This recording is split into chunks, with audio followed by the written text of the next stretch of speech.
Force levels too high. Warning.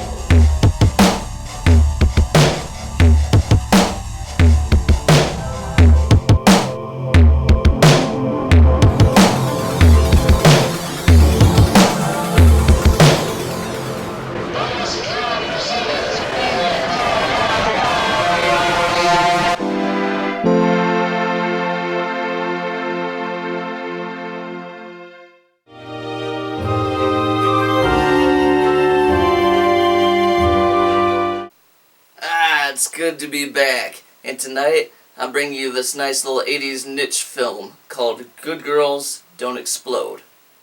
Yeah, you heard me right.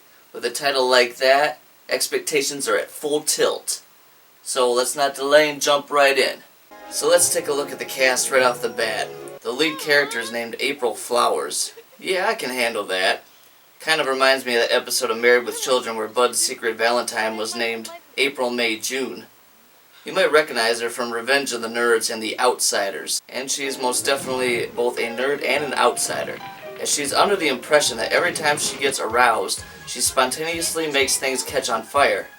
More on that later. Our leading man here is William O'Leary, who I remember from Candyman Farewell to the Flesh, and unless he wants to say farewell to his flesh, he's best not to pursue April lest he bursts into flames. Bringing in some star power is Barbara Harris as April's mom. You might remember her playing a mom in Freaky Friday. So it's not much of a different role except for she's a complete psychopath.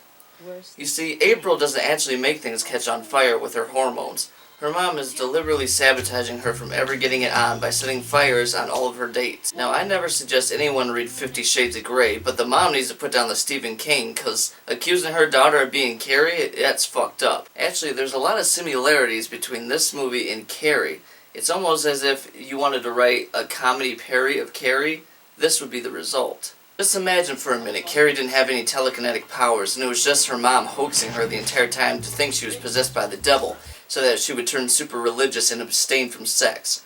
I'm not sure where the dad is, if he's dead, or I think they said he just left, so just like in Carrie, the mother has some super abandonment issues, and is totally anti-boy. The similarities are terrifying, and I don't know which movie is scarier. Last but far from least, we have Wallace Shawn, who you will recognize by face, but mostly voice.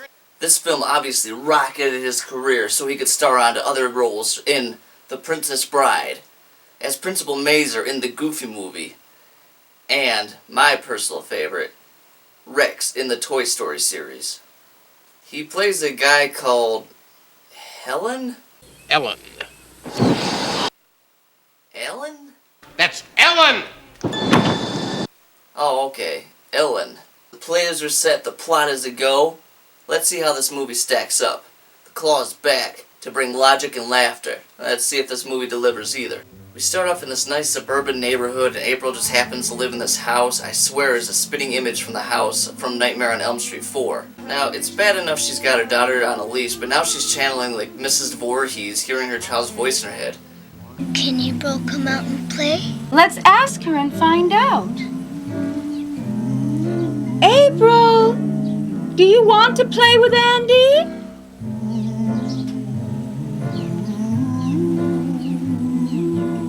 I'm sorry, Andy. I'm serious. Watch this scene with the Friday music. Can April come out and play? Let's ask her and find out. April, do you want to play with Andy?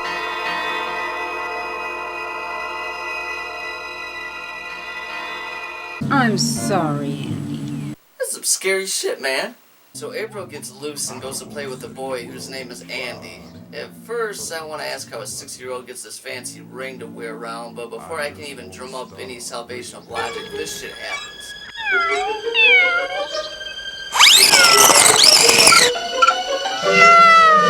Fluffy? How the hell does that even work? Is Hulk Hogan just going around flaying cats around in suburban neighborhoods? Bye, kitty. What? So years pass and we find April getting ready to go out on a date. The couple make their way to the restaurant and start to get to know each other. She's very sensuous. Like you. No. Yeah, this guy's like super suave, you know, like Hey, you remind me of that naked broad over there. Yeah, why don't you go down to Leroy sometime and pick up my dry cleaning? Like, what the hell?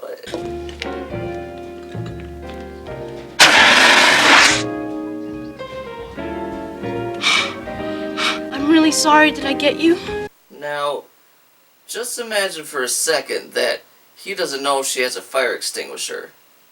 Where did all that just come from?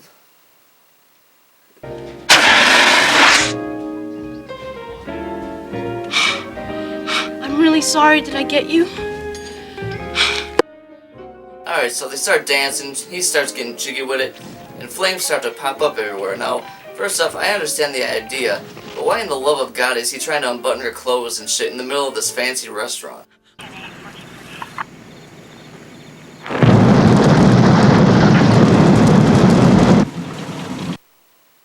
The mom lit the car on fire. Like, she put enough gasoline so that the car could catch on fire. How did she think they were gonna get home? Like, what if they had left early and she burned her daughter alive like a marshmallow in a bonfire? Crispy cremation Christ, man. What the shit did I just witness? So Andy and April reunite and she takes him to the park and the sandbox for safety reasons to demonstrate why she can't be with him because he isn't aware that she is the Human Torch of hotties. You too. Are those your kids? Yeah, that was my thoughts too. Why are you picking up little kids that don't belong to you? That's how you get labeled as a pedophile, woman. Of course, Mommy Dearest interferes and the charade continues as the mother tries every means to scare away Andy. So eventually, Mommy gets tired of the scare tactics and goes right for the intimidation factor by ambushing Andy in his thundies. Wow, that dude's pretty ripped for being on a ping pong ball scholarship. Yeah, you heard me right. From China.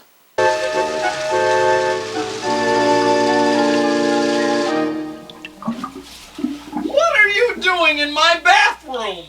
First, she just barges in on this dude while he's chilling in his underwear and doesn't give him his pants. And now she's just sitting outside of the shower while he's bathing. You know, normal stuff. I think Mommy needs some, loving, if you know what I mean. You made up the story about April being a lunatic. Right again. And you're the one who's been starting all those fires. Don't be ridiculous. Oh, and Captain Obvious almost cracks the case. This close. So Andy catches Mom unprepared in the house, and with no other way to set something on fire in time, she pretends to catch the cat on fire and springs him with the fire extinguisher. And then it cuts to the shot of the cat being covered in foam. Now, does anyone else see what's wrong with this scene? Just watch here. Oh, don't worry. Yeah, in case you didn't catch that, the cat's purring. Now, just go try and baptize a cat with a fire extinguisher. Let me know if he's purring. So the Ding Dong champ finally gets all the clues together and records the mom's confession. And I don't know, he's so overjoyed, he gets some lotion to rub one out, and the cops show up and... Freeze! Yeah, okay, it's not what it really looks like, but... for the purpose of plot development, it really doesn't matter. This isn't what it looks like. So he ends up in jail, and by the way, did I mention at this point he's got shaved balls and legs, and it's looking pretty bad for Andrew until the inspiration for Def Leppard's third album shows up. Yeah, for all you kids out there, that was a Pyromania joke. Anyway, Andy busts out of jail and stops the girls, goes postal and douses himself with gasoline, and through some unnecessary dialogue and slapstick, April finds the remote that her mother uses to detonate all those C4 explosives, and things finally click. So Andy and April sit down with Mom and tell her that April's moving with Andy to China on his ping pong scholarship. My baby's moving to China? You can keep Fluffy here. They eat cats in China. What kind of racist ass shit is that? I know people from China, they take offense to that shit. That's like saying people in Tennessee are related before they get married. Just because it's true doesn't mean you get to fucking say it. So now knowing that her scheme is up, the mom makes up this new story about this explosive cookie or something. I don't know, this movie has officially gone from wacky to just worn out. Let me guess. If I ever make love, I'll explode. Yeah, the ultimate chastity belt, spontaneous combustion. It doesn't stop praying mantises, they know they're gonna die. So now the couple is pranking the mom, pretending that they're having sex at his place or something. So they tie up the cat again and he gets chucked. What the hell is wrong with these people? Is there some sort of like cat sadist that wrote the script for this? Poor cat just sits around nice as can be the whole film, minding his business. Poor Orange Cat number 5. Great name.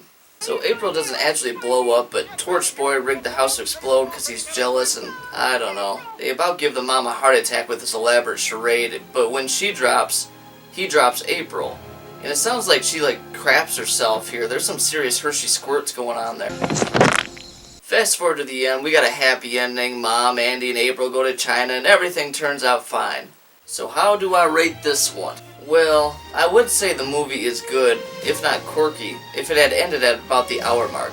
It would make a much better film altogether if everything was tied in during the bedroom scene, but instead it drags on for another 20 plus minutes in a completely irrational fashion that just seems unnecessary. It's that last leg of the film that really brings it down, because up until that point the film feels like a cult classic in disguise. The acting is on par, the cinematography and the all-around over-the-top writing of the script works well, but it feels like they had too many ideas to fit into one film, and the movie suffers for it by drawing all of them to light. But is it bad? Well, as ridiculous as some of the parts are, it is entertaining, and it's fair to say that I would probably watch this movie again someday. Highly intoxicated, of course, but I wouldn't dread it. I give this movie a solid B status. It's not good, it's not bad, but it is entertaining. Now that was one of 2 movies I watched last night. This one was so-so. The other one is bad. It's awful. It's bad. And it's coming up next.